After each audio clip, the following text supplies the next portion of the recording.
22 years of competition barbecue taught me one thing that still makes new cooks argue with me. The rub doesn't matter nearly as much as you think. In 2019, I watched a team win a $10,000 grand championship using plain salt and coarse black pepper on their ribs, nothing else, while teams running 14 ingredient rubs went home with nothing. But the ribs that won weren't about seasoning at all. They were about a single decision that happens in the last 45 minutes of the cook, a decision most backyard cooks never even know exists. That's what I'm giving you today. Quick background so you know I'm not guessing. I've cooked somewhere north of 4,000 racks. I ran a pit in the hill country for 11 years, cooked competitions across Texas and Oklahoma, and I've judged enough contests to know exactly where home cooks lose points. The same 3 mistakes every time. And every one of them traces back to a misunderstanding about what a rib actually is. Here's the misunderstanding. People treat ribs like steak, a piece of meat you cook to a temperature and pull.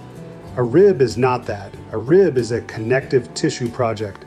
Between those bones, you've got collagen, and collagen doesn't soften until it's spent real time above roughly 160 degrees.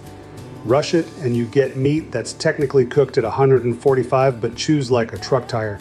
So everything I'm about to walk you through, the selection, the trim, the fire, the wrap, all of it serves one master. Time spent in the collagen melting zone without drying the meat out. Once you understand that, the whole cook stops being a recipe and starts being a system. It starts at the meat counter because you can't fix a bad rack with a good fire. I cook spares, specifically St. Louis cut, and I'd point most of you there too. Baby backs are leaner, less forgiving, and they cost more per pound for less margin of error. When you pick up a rack, look at 3 things. Weight first. A St. Louis rack around 2.5 to 3 pounds is the sweet spot. Big enough to stay juicy, small enough to finish in an afternoon. Second, flex it. A fresh rack bends without cracking. Third, look at the back. If the butcher left big knots of hard fat or a loose flap of meat along the bone side, that's trim work coming your way, which is fine, but know what you're buying. Now the membrane, flip the rack bone side up and you'll see a slick, silvery skin stretched across the bones. That's the pleura, and it does not render. It doesn't melt, it doesn't crisp. It turns into a sheet of parchment between your teeth and the meat. Slide a butter knife under it at the second bone, get a corner up, grab it with a dry paper towel, and peel the whole thing off in one pull. Takes 30 seconds. Skipping it is the single most common mistake I see on backyard ribs, and here's the thing, you can taste it on the first bite. Judges can too. Seasoning. Remember the $10,000 rack? Equal parts kosher salt and 16 mesh black pepper, that coarse restaurant grind stuff, applied evenly from about 18 inches above the meat so it falls like snow instead of clumping. If you want a little more, add garlic powder and a spoon of paprika for color. That's it. Season the bone side first, let it sit 10 minutes so the salt starts dissolving into the surface. Flip, season the meat side, and let the rack sit while you deal with the fire. No mustard binder required. The meat is wet. The rub will stick. Which brings us to the fire, and I need you to hear this next part because this is where the cook is actually won or lost. Not the rub, not the wood, not some secret spritz. Temperature stability. A pit that swings between 225 and 325 will beat up a rack of ribs worse than any wrong ingredient ever could, because every swing squeezes moisture out of the meat like wringing a towel. I run ribs at 275, steady. Some of the old guard will tell you 225, low and slow, and it works, but it takes 6+ hours and the margin for a stall is bigger. At a stable 275, a St. Louis rack finishes in 4.5 to 5 hours and comes out just as tender. How do you hold steady?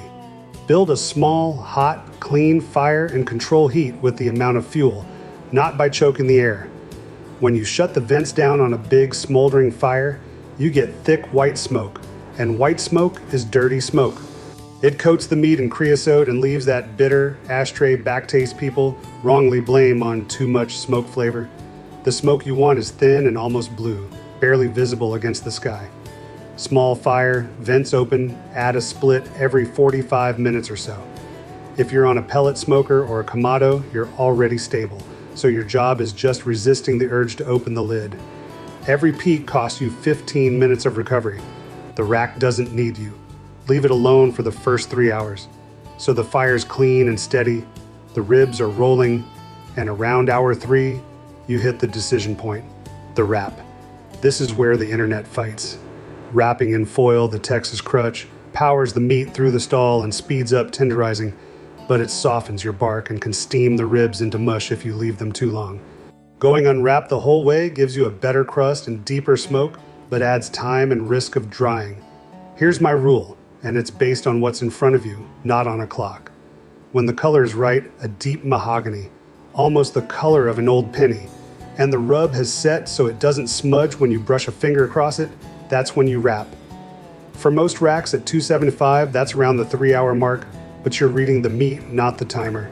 Wrap tight in 2 layers of foil with a small knob of butter and a splash of apple juice. Meat side down, back on the pit. But the wrap only buys tenderness. It can't tell you when to stop. And this is the part I promised you at the start. The decision in the last 45 minutes that separates a winning rack from a forgettable one. Ribs are not done at a temperature, ever. I don't care what number you've seen printed, 195, 198, 203, they're all just neighborhoods because thermometers lie on ribs. The meat between the bones is thin, the probe hits bone or fat pockets, and 2 spots an inch apart can read 8 degrees different. Cooks who pull at a number are guessing with extra steps. Ribs are done by feel, and there are 2 tests that don't lie. First, the bend test. Pick the rack up with tongs about 1/3 of the way down its length. A done rack bends into a deep arc, and the bark cracks open across the surface. If it flops loose like a wet rope, you've gone past it. If it bends shallow and stiff, it needs more time. Second, the probe test. Take a toothpick or a thermometer probe and slide it into the meat between the bones. When it goes in like the meat is soft butter, no resistance, no squeak, you're there. Between bones 3 and 4, that's the thickest part, that's your true spot. Check at 4 hours, then every 20 minutes after. The window between perfect and overdone is about half an hour, so this is the stretch of the cook where you actually pay attention. Everything before it was patience. This is precision. That test right there is the secret. Not a rub, not a wood, not a gadget. The willingness to judge doneness with your hands instead of a number. Learn it on 3 or 4 cooks, and you will never turn out a bad rack again on any smoker in any weather. And if you want this whole system in one place, I put it in writing. It's called the Poor Man's Brisket ebook. The same fire management and feel-based doneness approach applied to the big cuts, built for folks cooking on cheap pits with cheap cuts. Scan the QR on screen or grab the link in the description. Now back to the ribs because they're not finished yet. The rest. You just pulled a rack at peak tenderness and the worst thing you can do is cut into it. Right now the juices are thin and mobile, and a knife will send them running across your cutting board instead of staying in the meat. Crack the foil open so the ribs stop cooking and let the rack sit 20 to 30 minutes. That pause lets the juices thicken and redistribute, and it's the difference between a moist bite and a puddle. While it rests, a word on sauce, because Texas has opinions. If your ribs are right, sauce is a choice, not a rescue. When I do sauce a rack, it goes on thin in the last 20 minutes of the cook, so the sugars set into a glaze instead of sitting there wet and burning. Sauce applied after the cook just slides around. Sauce applied too early, before the wrap, scorches, because most commercial sauces start burning around 300 degrees and a pit runs hot spots you can't see. Slicing matters more than people think too. Flip the rack bones side up so you can see the bones and cut between them with one long stroke of a sharp slicing knife. Sawing back and forth shreds the bark you spent 5 hours building. Each rib should hold together, show a smoke ring a 1/4 inch deep, and when you take a bite, the meat should pull cleanly off the bone, right where your teeth were, not fall off. That distinction matters. Fall off the bone means overcooked, steamed, past its best. Competition judges score it down, and once you've had the clean bite version, you'll understand why. The ribs should fight back just a little. Let me close the loop on those 3 mistakes I said I see everywhere, because now you can name every one of them. Membrane left on, the parchment bite, dirty smoke from a choked fire, the ashtray back taste, and pulling on a timer or a temperature instead of by feel, the tire chew, or the mush. Notice not one of those is about ingredients. Every failed rack I've ever judged died on process, and every part of the process is free. Salt, pepper, a clean small fire, a paper towel, and a toothpick. The team that won that $10,000 check spent less on seasoning than anyone else on the grounds. So here's what I want you to sit with. Barbecue culture sells complexity, $12 rubs, injection kits, gadget thermometers with apps, and every year the actual winning formula gets simpler while the products get more complicated. If a plain salt and pepper rack judged by feel can beat the fancy rigs, what does that say about where the craft actually lives, in the gear or in the cook's attention? Cook one rack this weekend exactly the way I laid out and answer that for yourself. Then come tell me in the comments how the bend test went, because next time I'm covering the cut, everybody ruins first. Pork shoulder, and I'll show you why the stall is your friend. If today saved your ribs, subscribe so you don't miss it.